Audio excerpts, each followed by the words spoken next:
I was 28 weeks pregnant at the final round of interviews for a senior engineering role. I had not disclosed my pregnancy. I had a good reason for that, and I had a better reason for the small audio recorder in my bag, which was operating legally under the laws of my state. I was looking to move from a mid-sized company to a much larger one, and the offer on the table, if I got it, would have been the most significant professional move of my career. The role was head of platform engineering at a company I admired. The interview process took just over 2 months. I had flown out twice for panels. The final round was a one-on-one interview with the chief technology officer. I had prepared for pregnancy during the interview process by buying structured jackets and practicing a relaxed posture. At 5 months along, I did not look obviously pregnant in professional clothing. I was not trying to deceive anyone about my long-term situation. I simply wanted to be evaluated on my qualifications first. I intended to disclose in detail once I had an offer in hand. The final interview took place in the CDO's office. He was a man in his early 60s. He had a comfortable, grandfatherly manner. He offered me coffee. He shook my hand warmly. He asked me about my family. I answered his questions. He then said with a smile, "Well, I want to be upfront with you. I really like your background. Before we go any further, I want to ask you something you probably haven't been asked in this process. Are you planning to have kids?" I lived in a state that required single-party consent for audio recording.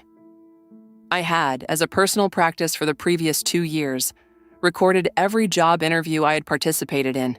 I kept the recordings in encrypted storage. I had an attorney who had reviewed the legality with me once. I had never needed to use any of the recordings. My recorder was running. I said evenly, "I appreciate the directness. Can I ask why that question is relevant to the role?" The CTO smiled and said, "Oh, I just find that our senior folks tend to be most effective when they're past the childcare years or before them. It's a practical reality, so I like to ask." I paused. I said, "I understand. I'd prefer to speak only about the role." He nodded and moved on. The interview continued for another 40 minutes. A week later, I received an email from the company's recruiter. The role had been offered to another candidate. The reason given was that they had chosen someone with a better skill fit. I knew, based on the panel conversations I had already had, that my skill fit was not the issue. I called my attorney. She listened to the recording. She listened twice. She said, "This is as clean a case of pregnancy and family status discrimination as I have ever heard, and this is a state where family status is explicitly protected. What do you want to do?"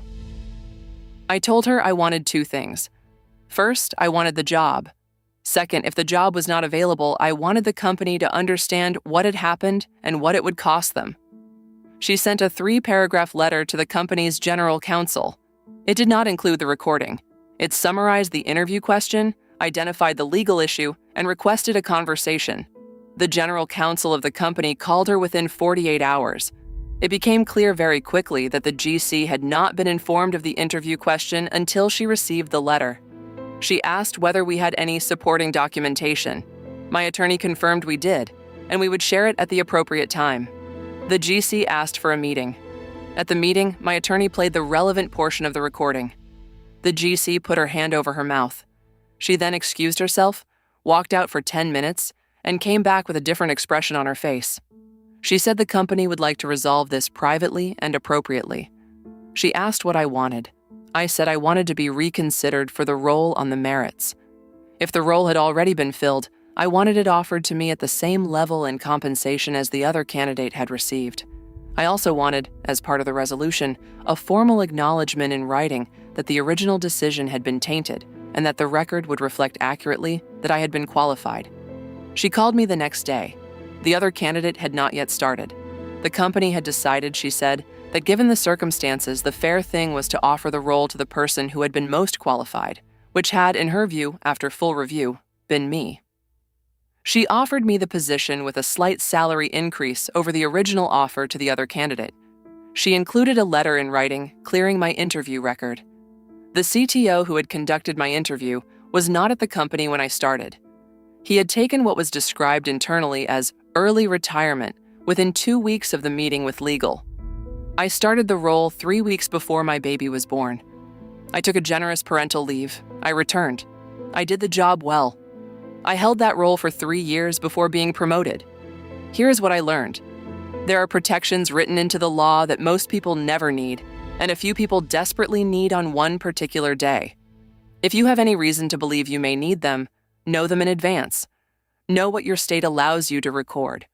Know what your attorney would need to make a case. Do not keep a recording you cannot legally make. But if your state permits it, and you think you might someday face a decision maker who will cross a line, consider it the same way you would consider any other insurance. You hope you will never file a claim. Have you ever had to defend yourself against workplace discrimination? Tell me in the comments.